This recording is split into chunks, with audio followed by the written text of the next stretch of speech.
大家好啊！歡迎大家收睇我哋 UOnline 全新一個節目《適者生存》啊！我係節目嘅主持人阿 Sam 啊！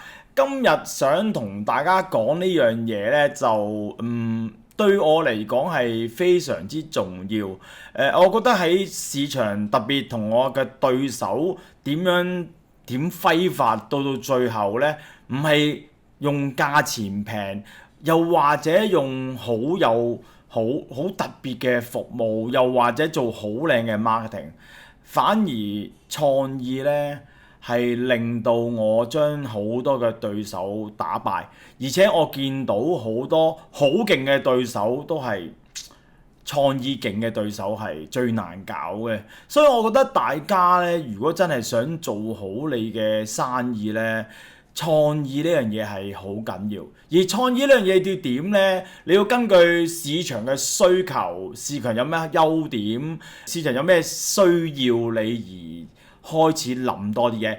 你嘅創意唔可以唔貼地，亦都你唔可以係冇原因嚟做。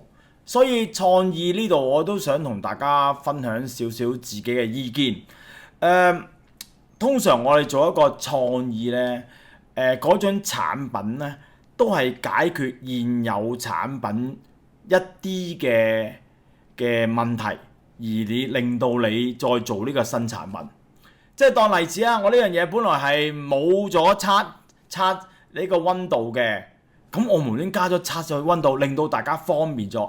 所以嗰個解決問題呢個方案，大家要諗，唔係話做咗呢樣嘢之後，得意啲，做咗呢樣嘢唔同顏色啲，唔係嘅。我覺得係功能上同埋意識上，你都係要俾客戶有一個好大嘅轉變，而解決咗好多嘢。即係當例子，我有手機已經唔需要有翻譯機啦，我亦都唔需要有秘書啦，我有好多嘢已經係可以解決咗。咁呢個就新產品嘅創意嘅優勢啦。所以大家一定要諗清楚，你做一個創意唔係話無端端嗰樣嘢多咗花喺度，無端呢樣嘢多咗閃靈靈喺度，就係叫做創意。記住，而家嘅創意同以往唔同，而家嘅創意係好實際嘅。大家問你有咩用啊？仲有呢個創意，你個價錢方面，你一定要貼地你唔可以話做一個新科技之後本來一個耳機賣緊幾百蚊，哇！新科技可以變到好犀利啊！咁佢就點啊？就可以做到買到好貴啦！咁呢樣嘢價錢方面同埋實際嘅用途方面，亦都係而家好多時候做新產品呢個大家要睇住啲嘢。如果你個價錢太貴好多人用唔到。最近你睇到蘋果嗰隻眼鏡係咪啊？嗰隻嘢2萬幾蚊喎！你要人哋吸引到人哋買落去，唔係唔好功能上好勁但係諗一諗2萬幾蚊，大家會卻步。所以我覺得大家要諗清楚，做產品要做一個有創意嘅嘢。雖然創意係好緊要，會令到你可以有唔同嘅市場地位，特別係你可以增強你嘅競爭力。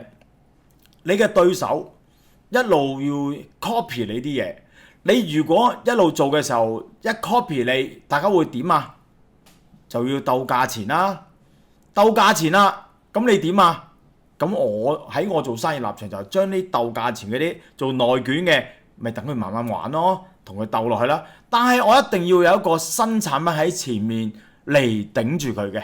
呢個就係創意啦。如果你冇咗創意，你個競爭力即係比較麻煩少少。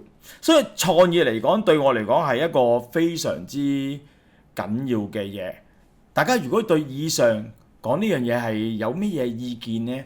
可以寫我哋嘅 email address info@uonline.com， 我哋會有專人回答你㗎。今日時間差唔多啦，多謝大家收睇，拜拜。